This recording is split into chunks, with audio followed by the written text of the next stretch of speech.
Good morning. Good morning here in Washington. It's 9 a.m. here in Seattle. And good evening in the Philippines. So, gusto ko lang ikwento na kanina, it's 9 a.m. as I've said. Kanina, late na ako nagising. Usually, ang gising ko talaga pag may pasok yung mga anak ko, 6:30 in the morning. Pero since summer vacation, gumigising ako ng 8 a.m. or 9 a.m. Depende. Depende sa kung may trabaho ko within the day or may mga tatapusin akong bagay. So kanina, nagising ako ng I think 7:30 and usually kapag gumigising ako, wala muna akong ginagawa. Nagme-meditate muna ako. Nagme-meditate ako ng mga 15 to 30 minutes, ganyan.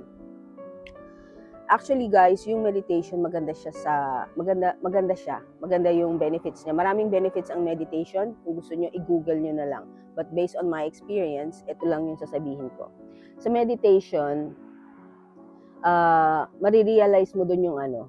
Kasi ganito ako paano ako mag-meditate ha. Sa umaga, pagkagising ko, minsan nagme-meditate din ako bago ako matulog. So sa umaga, pagkagising ko, ang ginagawa ko, nag-iisip ako ng mga bagay na anything that I am grateful for. Yung grateful ako sa buhay ko, grateful ako gising pa ako, grateful ako sa lahat ng meron ako, sa bahay ko, sa heater pag malamig, sa aircon kapag mainit. Lahat yan grateful ako. Grateful ako na nakakaihi ako ng maayos, grateful ako na nakakadumi ako ng maayos, meron akong kinakain, meron akong tubig na malinis na naiinom, meron akong mga paa, mga kamay na nagagamit ko ng maayos. Simpleng bagay, grateful ako. Hindi na natin kailangang dalhin pa sa maraming pera. Kasi ang pagiging mayaman naman, hindi not necessarily na marami kang pera eh. Yung meron ka lang good health, actually, mas kayamanan na yun eh. Kasi kung marami kang pera, tapos marami kang pambili ng, for example, marami kang pambili ng branded bags, pero wala ka namang arms na pwedeng paglagyan ng bag mo, or branded shoes na wala ka namang paang paggagamitan ng branded shoes, di ba? So, ako, grateful ako sa mga simpleng bagay, more on natural. So, sa meditation, doon inuumpisahan ko siya sa pagiging grateful sa kung ano man ang meron ako.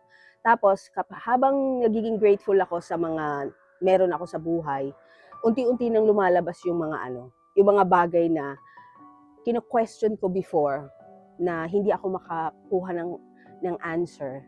Unti-unting lumalabas yun. Like for example, this morning, today is August 3rd, 2026. Nag-meditate ako kanina. Meron kasing kumi-question sa utak ko from few years now na meron ako mga kaibigan before na mga mababait sila, mabubuting tao, na kini-question ko, bakit unti-unti, nung pinagdasal ko sa Diyos na kung sino man yung mga tao na nagkikokos ng bigat or ng nararamdaman ko or mga yung hindi magandang situation sa akin, sa family ko, sana mawala sila isa-isa. Actually, nawala nga sila isa-isa. Pero, kino-question ko pa rin sa isip ko, ano yung meron sila, bakit sila nawala? Kasi, itong mga taong to, mababait sila sa akin mababait sila sa family ko, wala kang makitang flaws sa kanila halos. Though hindi naman sila 100% perfect, almost perfect, parang gano'n, as a friend. Pero, kino-question ko pa rin sa isip ko, bakit nung pinagdasal ko na sana mawala yung mga taong yun, nawala nga sila. Pero yung may mga tao doon na importante sa akin, na talagang mabuti sa akin, na kasama sa nawala. So kanina sa meditation, nag-meditate nga ako, mineditate ko yung mga kung ano yung grateful ako sa buhay ko. Tapos sumanggi sa isip ko yun. Yung tanong sa isip ko dun sa taong yun, bakit nawala siya sa buhay ko, nawala kami in contact, ganyan-ganyan. Tapos naisip ko na, kaya pala siya nawala. Kasi at the very beginning, iba na yung intention niya sa pakikipagkaibigan sa akin at sa amin ng pamilya ko. At the very beginning, itong taong to, meron siyang ibang intention sa akin, sa amin.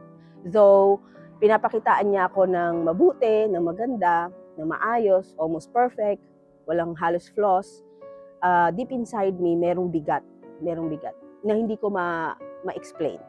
So kanina, na-realize ko na, kaya pala.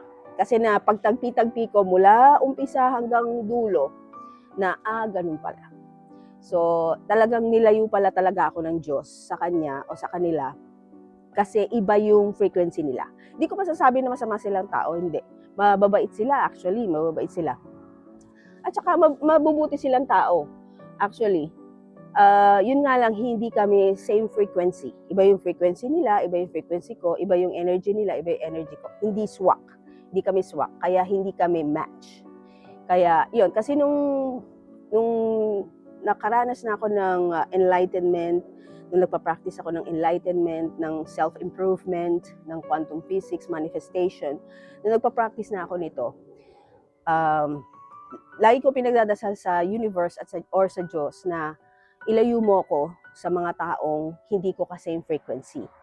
Ilayo mo ko sa kanila, kahit sino pa sila. Actually, yung mga taong yon, unti-unti silang nawala sa buhay ko. Merong ilang natira na not on my same frequency and energy, pero at the end of the day, mas nangingibabaw sa akin yung, or mas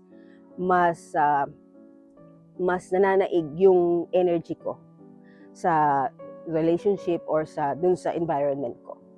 Yun lang. So, yun lang.